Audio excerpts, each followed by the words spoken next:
Hi கண்மணிஸ், இன்னைக்கு நம்ம சேலமில் இருக்க ஒரு சூப்பர்பான முருகன் டெம்பிளுக்கு வந்து போக போகிறோம்.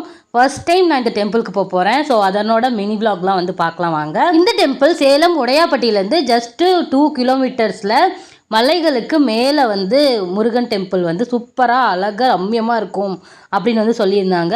ஸோ ரொம்ப நாளாக பிளான் பண்ணதுக்கப்புறம் இன்றைக்கி தான் நம்மளுக்கு வந்து வர முடிஞ்சுது. அந்த முருகரோட பிளஸ்ஸிங்கால் இன்றைக்கி சூப்பராக நம்ம வந்து கந்தாசிரமம் டெம்பிள் வந்து வந்தாச்சு. ஆக்சுவலாக ஃபர்ஸ்ட் டைம் நான் வந்து இந்த கோவிலுக்கு வரேன் இல்லையா, அதனால செம்ம எக்ஸைட்மெண்ட்டாக இருந்துச்சு. இந்த கோவில் லைட்டாக கீழேருந்து ஒரு 2 பெண்டு வந்து கொண்டை ஊசி வளைவெல்லாம் தாண்டி நம்ம மேலே கோவிலுக்கு போகிற மாதிரி இருக்கும். நாம் இப்போ சூப்பராக கோவிலுக்கு வந்துட்டோம். இப்போ நம்ம முருகருக்கு ரொம்ப பிடிச்ச இந்த சிகப்பு அரளிப்பூ, நெய் விளக்கு இது எல்லாமே வாங்கிட்டு நம்ம கோபுரத்துலேருந்து உள்ள கோவிலுக்கு என்டர் ஆகிட்டோம். இங்கே வந்து பார்த்திங்கன்னா நம்மளுக்கு சேலம்லேருந்து பஸ் ரூட் கூட இருக்குது. நாங்கள் வந்த டைமில் பஸ் கூட மலை மேலே வந்து ஏறி வந்துட்டு இருந்துச்சு. இந்த பஸ் சேலம் ஓல்ட் பஸ் ஸ்டாண்ட்லேருந்து நம்மளுக்கு ஈவினிங் 6:30 வரைக்குமே இந்த பஸ் வந்து மலை மேலே அலோவ் பண்ணுறாங்க இந்த கந்தாசிரமம் டெம்பிளுக்கு. ஸோ அது எல்லாமே நம்ம பார்த்துட்டு ஒரு 20 ஸ்டெப்ஸ் வந்து மேலே ஏறி வந்துட்டோம் அப்படின்னா செம்ம பியூட்டிஃபுல்லான கந்தாசிரமம் கோவிலோட வியூ வந்து நம்ம பார்க்கலாம்.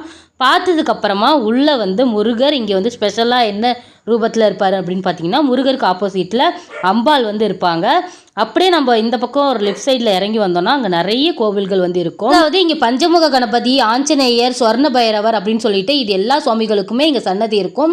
ஸோ நம்ம வாங்கிட்டு வந்திருந்த நெய் தீபத்தை இங்கே பஞ்சமுக கணபதிக்கு நானும் பாப்பும் போய் விளக்கேற்றி சாமியெல்லாம் கும்பிட்டு முடிச்சுட்டு அதுக்கப்புறமா தான் நம்ம முருகரை கும்புறதுக்காக போயிருந்தோம். இங்கேருந்து கோபுரத்தோட தரிசனம் பார்க்கும்போது அவ்வளோ சூப்பராக இருந்துச்சு. இவங்க தான் நம்மளோட சொர்ண பைரவர் சிலை, தம்பதி சகேதரமாக இருப்பாங்க. அப்புறமா போயிட்டு முருகரை கும்பிட்டுட்டு முருகரை சுற்றி நம்மளுக்கு மொத்தமாக 9 நவகிரகங்கள் இருக்காங்களா, அந்த நவகிரகங்கள் எல்லாமே அவங்கவுங்க மனைவிகளோட நம்மளுக்கு இங்கே தரிசனம் தருவாங்க. இந்த கோவிலில் இது ரொம்ப ரொம்ப ஸ்பெஷலான ஒரு விஷயம், பார்க்குறதுக்கு புதுசாக இருந்துச்சு. ஸோ அவங்க எல்லாமே சூப்பராக தரிசனம் பண்ணி முடிச்சு அப்படியே நம்ம கோவிலுக்கு ரைட் சைடில் வந்தோம் அப்படின்னா இங்கே நிறைய சித்தர்களோட சிலைகள் எல்லாமே இருக்கும். அது எல்லாமே தரிசனம் பண்ணி முடிச்சுட்டு நாம் வந்து கோவிலேருந்து கிளம்ப ஆரம்பிச்சிட்டோம். ஒரு சூப்பரான இயற்கை எழில் சூழலில் முருகர் வந்து செம்மையாக நம்மளுக்கு தரிசனம் பண்ணுவார். கண்டிப்பாக இந்த டெம்பிள் வந்து 1 டைம் விசிட் பண்ணி பாருங்கள். அழகு அமைதி ரெண்டுமே மிக்ஸ் பண்ண சூப்பரான ஒரு முருகன் டெம்பிள் அப்படின்னு தான் நான் சொல்வேன்.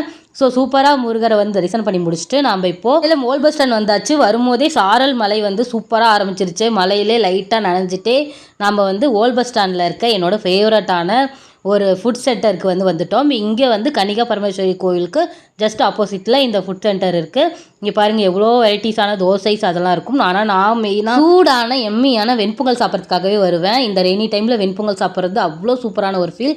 எவ்வளோ பேருக்கு இந்த காம்போ பிடிக்கும் அப்படின்னு மறக்காம கமெண்ட் பண்ணுங்கள்.